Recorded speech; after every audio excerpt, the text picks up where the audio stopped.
I don't know what day. I'd have to pull it up on the day that was announced, but you know, it's crazy that we 31st.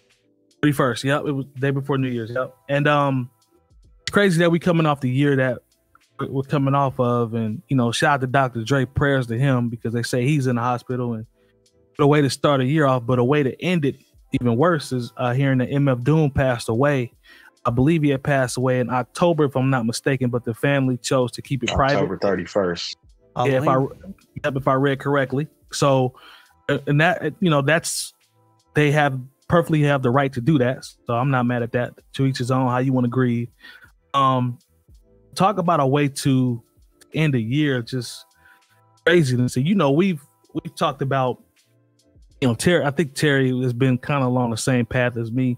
I wasn't necessarily the hugest fan. I always used to say I was asleep. And it's not out of from a disrespect standpoint. It's just I wasn't aware. I wasn't on game like a lot of my friends were. But you know, that still doesn't mean that I don't understand and acknowledge the legendary status of him and what he meant to the culture, especially from the underground scene and you know, the work that he's done. Like, you never hear anybody say anything negative about dude's product. Like, it's always been legendary status. And this is from all different types of hip hop people showing him love, you know, because he put in the work and he's been, you know, involved with the culture for so long. So that's a big L, man. That's a big loss for hip hop, man, because you know, when you talk about these people that have the cult followings, and we talk about the Tech Nines and people like that, like, he's times 10 of that. You know what I'm saying? Like, it's just crazy when you get back and look at it. So condolences to his family, man, because that's definitely a big loss, you know what I'm saying, for the culture. And even I'm starting to see now that some of his fans, and I've noticed this, I don't know if you guys noticed this, but a lot of his fans, and this is on OK Player, are they're pissed off because of the hype beast vibes that are starting to go on his products. Like, now, you know, a vinyl was 30 bones, it's going for $700 now.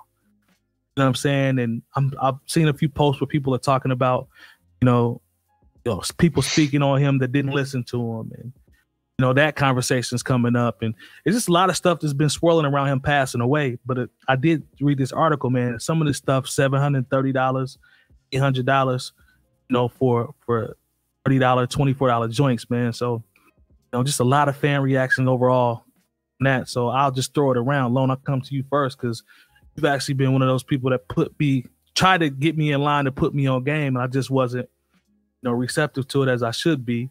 I'm gonna have to do my homework now. But what are your thoughts, man, on him passing away?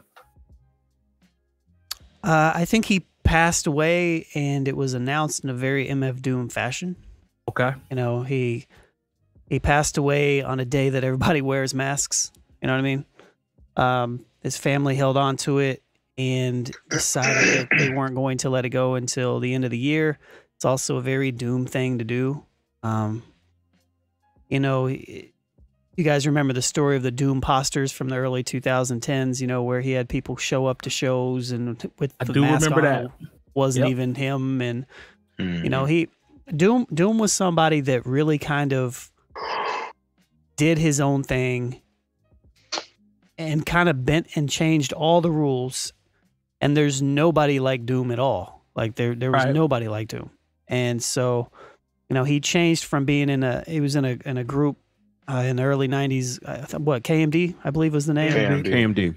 Mm-hmm. And, you know, he had rapped with people, you know. There's lots of old school pictures of him with pictures, you know, like with artists that you know of. And, you know, then he kind of reinvented his style with the mask. You know, his production style was unique.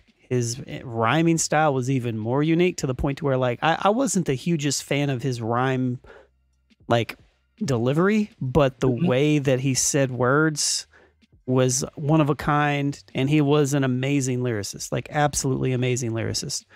I think his delivery is what throws most people off a lot of times. It's what threw me off. But if you can get past that and you can focus on, like, how he's saying things and the clever ways he's saying them, it's like he was amazing. He was absolutely amazing. So Doom isn't somebody that I personally paid attention to as heavy as a lot of Doom heads. But I will say that he continually dropped music with the most random people, and still was putting out material. He's worked with young cats. I mean, there's a video that was floating around of like Tyler the Creator and Earl Sweatshirt like getting extra hype, like rapping all the words to something when Odd Future was first coming out. You know, it just came out, or Flying Lotus just shared that him and Doom were working on a collaborative project. You know, like he's got so much respect from underground hip hop heads and underground hip hop musicians that it's like, it's completely undeniable. And he is an absolute one of one, you know? So, I mean, you know, that's what I'll say. Again, like I'm not the most super Doom fan ever, but he does have his records. I had a chance to sit down with Daedalus a few years ago when he came to Indianapolis. You know, we were there at the Hi-Fi, and I talked to him about Doom and the song Accordion and where that came from and how Daedalus was a part of it. You know, he dropped some stuff that I don't know if anybody even knew, and how that came about. So that got me even more, you know, hip to just the different worlds that Doom was like into. So, yeah, I mean, I'll go ahead and pass it to you guys, but there's no denying MF Doom. It was sad to see that he had passed, but he did seem to, the way it was released was in a very Doom-esque manner, in my opinion. So, got it.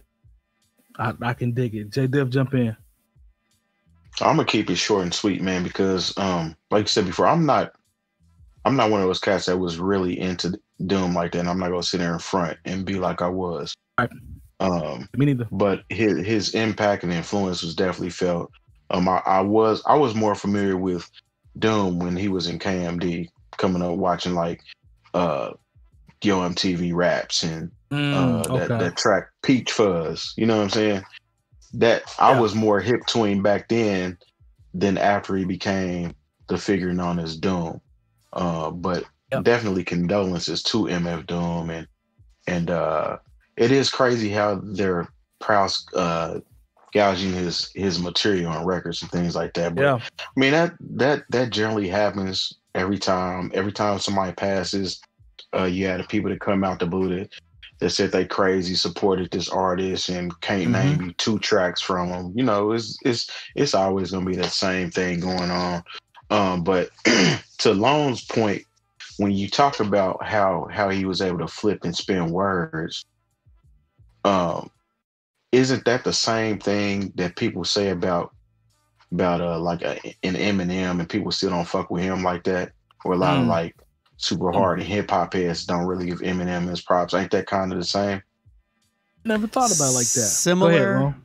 Similar, but I think the fact that I think just what Doom was rooted in, you know, like Eminem's super technical, but he's almost got like, I don't know how to compare the two. Doom stuff is more funny, and the entendres are, and then again Eminem's stuff is the same, but Eminem's is almost like extra polished, and Doom's is like just kind of like him, like organic feeling, maybe. I don't know. That's interesting because I know they both are word twisters and are really good at putting shit together. That's the reason why I asked, because you know you have people that are super MF Doom fans, but they can't stand Eminem. So I would just wonder. I think it's probably beats, and it's just the fact that, to me, I think M is a lot more corny than what Doom was. Like Doom didn't really come off corny to me. He just was like weird. You know what I mean? Eminem's not really weird.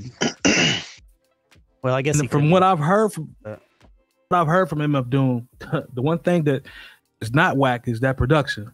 Now Eminem, you know, there's some sketchy production there once you get past the Dre stuff, and he started producing a lot of that dark stuff. But one thing about, from what I've heard, the sample size, the production from MF Doom was cold, so it definitely ain't had nothing to do with that. Jay Moore, jump in.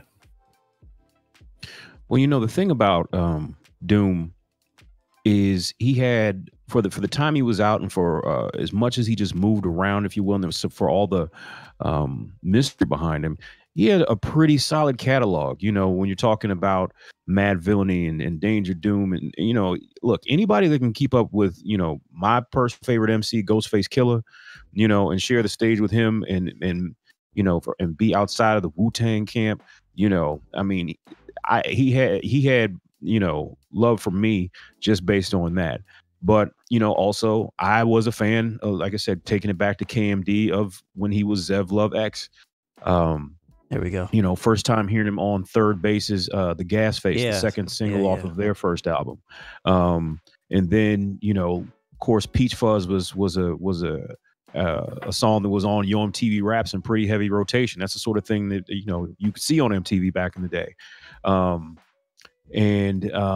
The second album, there was always this mystique behind the second KMD album, Black Bastards, partially because it was shelved, you know, for a controversy based on the album art, just the name, the album cover.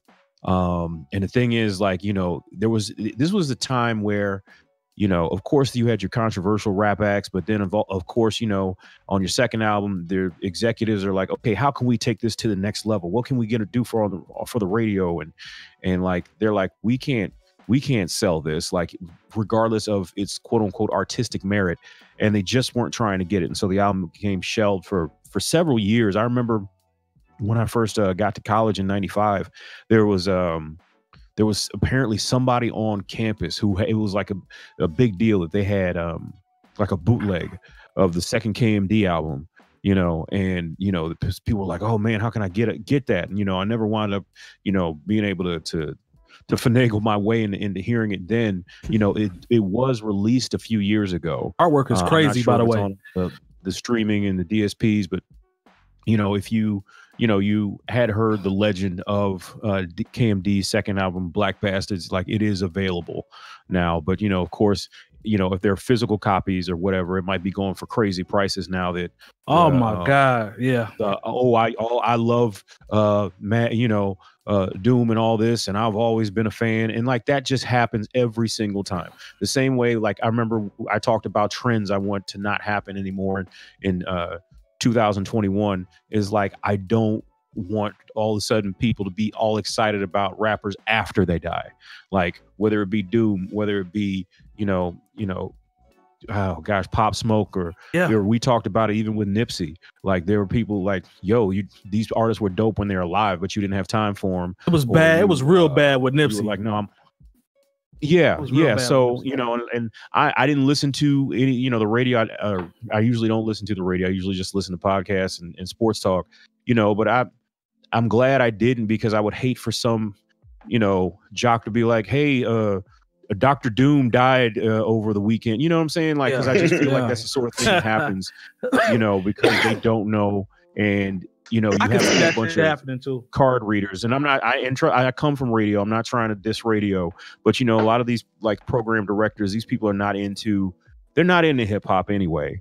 You know, they're people my age who haven't been to a concert since the late 20s, or, you know, they'll only play something if it's got an R&B hook on it. So a lot of these people who work at hip hop radio stations don't even like hip hop like that. And, you know, or they're just out of the demographic, or even when they were in the demographic, they were like, this isn't a hit. So, you know, shout out to Doom and his family. You know, it's just kind of crazy. Like, I'm telling you, the fact that he died 2 months ago and we just found out, that's the most MF Doom shit ever. So Lone hit the nail on the head with that. Y'all would know better than me. Like, it's just crazy how that came about, man. But what, you know, it's so secretive, man. It was so secretive. What if he ain't really dead though? Well, it was his wife. It was his wife that shared it, so I'm just gonna go ahead and just. Yeah, I'm definitely gonna rock with the family on that one. But I mean, I thought that originally. I was like, this is real, right? This isn't a Doom thing. Like, I'm looking at some of the comments in the chat. Eric said, even if you're not, I was gonna say, even like, I think the cool one more thing real quick is like, a lot of people found out about Doom because of Adult Swim. Mm-hmm. He was I mean, he was like such a cult following that he had. But anyways, we got Eric said, even if you're not an MF Doom fan, you can't deny his influence. David said Doom was a dope producer. And CAD said, yeah, he couldn't even find one. He said it's tough. He couldn't. I'm thinking it's in regards to the wax. He said, and the shoes, they're crazy expensive. Let's see.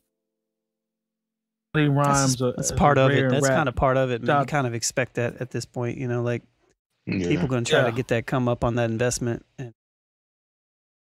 No, for sure. Yeah, I mean that happens with everything. I mean, when Kobe passed, his shoes was crazy expensive and still are.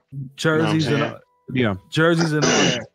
Shout out to CAD with the concert at the Congress. I was actually there that night, and I do remember people saying they thought it was an imposter because I think it was him and Nas on the bill that night. Oh, so you was there? I was there, and remember hearing people say that. I'm like, is this a thing? Does this guy do this? Because I wasn't that familiar with him, and everybody was like, take the mask off, take the mask off. I remember seeing that, and it makes more sense now. Well, he was mad late to that show too, right?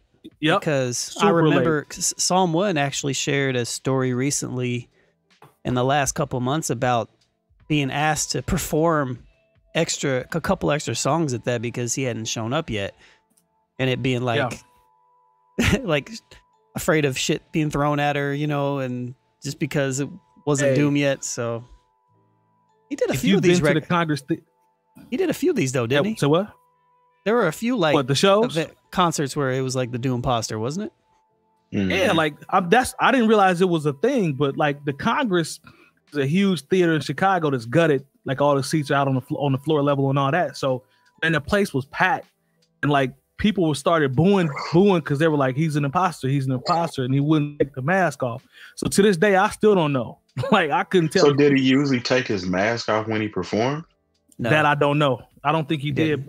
No, from what I'm hearing, but that night people were screaming for him to take it off because they thought it was an imposter. So I definitely remember that, and that makes more sense now. So was that the same place that you did the that Scribble Jam battle at? Scribble Jam was over by a live one. So that's okay. This is more. I think this is more west. But nah, man, I remember that. So salute to him, man. Rest in peace. He is definitely done more than enough for hip hop and will continue to live on because people are still keeping his legacy alive. So, you know, shout out to him, rest in peace, and again, condolences to his family.